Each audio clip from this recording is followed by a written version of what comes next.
I'm Yeah. somebody who's pretty intolerant of retinoids. And whenever I say that, people be like, "Oh, have you tried this? Have you tried that?" I'm like, "Okay, guys, like I am a dermatologist. I know I use a retinoid, but Yes, my I have. skin just, it gets very irritated. The Neutrogena Rapid Wrinkle, I have no problem with. And for those who are worried about it, actually Neutrogena has gone back and done some really interesting work on this idea of whether a moisturizer is going to impact your efficacy of your retinol. And it turns out they did it with their Hydra Boost line, which I also love very much. And Mhm. speaking of boy moms, I've got my boys using it and they love it very much. But if you do something we call kind of the open face sandwich. So on social media, people will say, oh, you can put a moisturizer, you put your retinol, then you do another moisturizer. We don't want people doing that anymore. We really want them to decide which way is their sandwich going to go. You get one piece of bread, and that bread is Hydro Boost water cream or water gel, and then you've got your retinol. So you can do the moisturizer first, and then the retinol, or the retinol and then a moisturizer, but we're not layering it in between. And it turns out that it does not change the efficacy of the retinol. And for those who might even be sensitive with the rapid wrinkle, it will still allow you to use it without any issue with tolerability. And for those who are listening, remember, in brown skin, anything that makes it turn red will be darker brown afterwards. So it's Yeah, really important for us to make sure everything is really just very calming and soothing rather than irritating. that's such a great point because you can so prone to hyperpigmentation. Yeah. Right. Well, especially in this age range. Yeah, absolutely. You touched on HRT earlier. So many women are on hormones now. We've got a whole resurgence of that and acceptance of it again. Thank goodness for the studies that came out. But Yeah. you did mention that hyperpigmentation is a huge problem in these patients, and sometimes you do see it in patients with HRT. So, how do you approach those patients in terms of sun protection? Yeah, I mean, for me, daily diligent SPF indoors and outdoors is absolutely everything. And we know that that's a hard concept to grasp. I mean, like, behind me, it's freezing outside. It's cold, it's gloomy. People are like, what in the Yeah, what are you HEW telling me? hockey sticks are you talking about? Telling me I need to wear sunscreen. But we need to kind of like, shift the paradigm to think about it as light screen. For me, it needs to be light screen. So if there's light, you need to wear it. It's not just about the sun. And so kind of shifting that paradigm to really educate our patients around the fact that sunscreen and SPF is actually a medical it's a treatment. It's not just protection, it's actually a treatment to help with hyperpigmentation. And I really like products that are you brought up, Patty, that don't leave that white awful cast, Yes, especially in brown skin. So the Ultra Sheer Mineral Face Liquid SPF from Neutrogena is right. awesome because it's sheer, it goes on, and you don't have to have your patients compromise. Again, the word I keep using is efficacy for elegance, so they feel comfortable using it.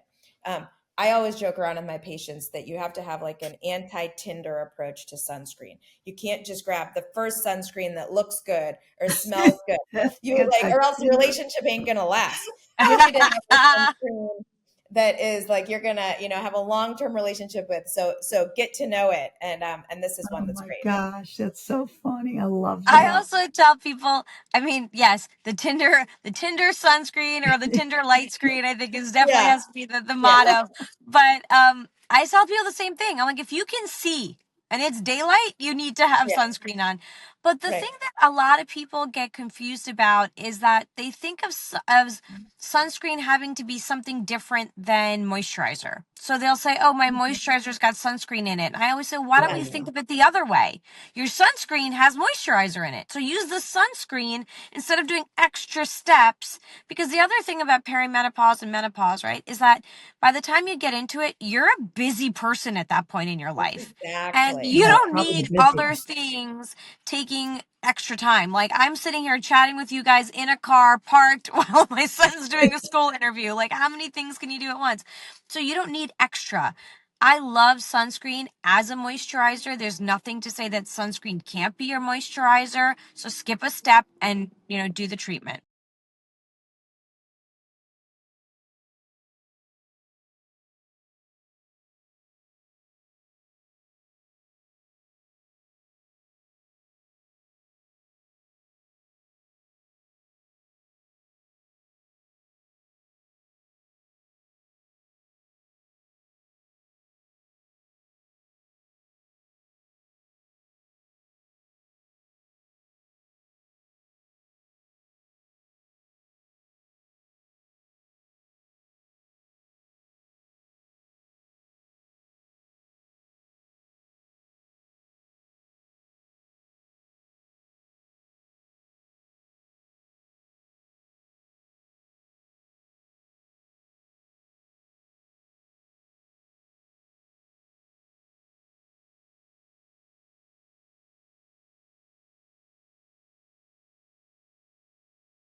we've touched a little bit on Hydro Boost, and I want to mention another thing that I think Neutrogena did, which again sets them apart a little bit from the rest of the consumer companies. We all know, like the dispensing companies, the doctor brands are testing their products all the time with procedures. But Neutrogena actually did a study, and actually Ted Lane, who you guys know is my co-host on this podcast and my partner at the summit, He didn't come did a on for the study. menopause podcast. Yeah, no, I gave him, he's doing men's skincare, okay, where he belongs. Listen, he's living with a menopausal woman. Okay. So, he's He's all living about it. menopause. He's all about menopause right now. Poor guy. We should send him flowers, actually. We really should. We really should. He said something to me not long ago. I said, I'm sorry, Ted. It's just the way it is, Just honey. get through it, It's brother. just the Just way get through it is. He's like my baby brother. He's amazing. I love him. But he actually tested a little Hydro Boost regimen in patients who were getting non-ablative laser resurfacing. And I love this because, again, we talked about democratization, not having to go buy some uber expensive moisturizer and cleanser to use after you have your little in-office procedure. And he looked at the Hydro Boost gel cleanser, which is fragrance free, and they use that twice a day. And then he looked at the Hydro Boost water cream, which you mentioned, and that's a really nice moisturizing Hydro Boost product. And they also use the Ultra Sheer Mineral Face Liquid Sunscreen. And what they did, and it was a small study, but what they wanted to do really was just assess tolerability and see if the patients liked it. These were patients who had had procedures before. And basically at the end, the takeaway was it was very well tolerated. They used it immediately post-procedure and for 2 weeks after.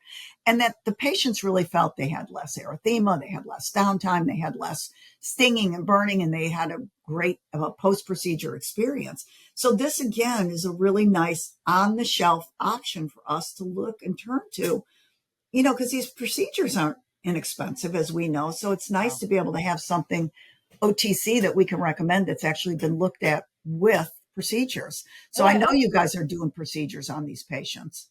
Yeah, I mean, I also think to Kavita's point, this is another great instance of like the multitasker. Like, people come in and get these procedures. Nobody has, and life goes on, right? Life doesn't stop because you just had a procedure, and nobody wants to leave the house looking like, they can fry an egg on their face with all these like barrier creams and everything when they leave. They have things to do. They're in public eye. And so a cosmetically elegant option that is good for your skin anyway, and has these potentially reparative benefits, to me is a win-win.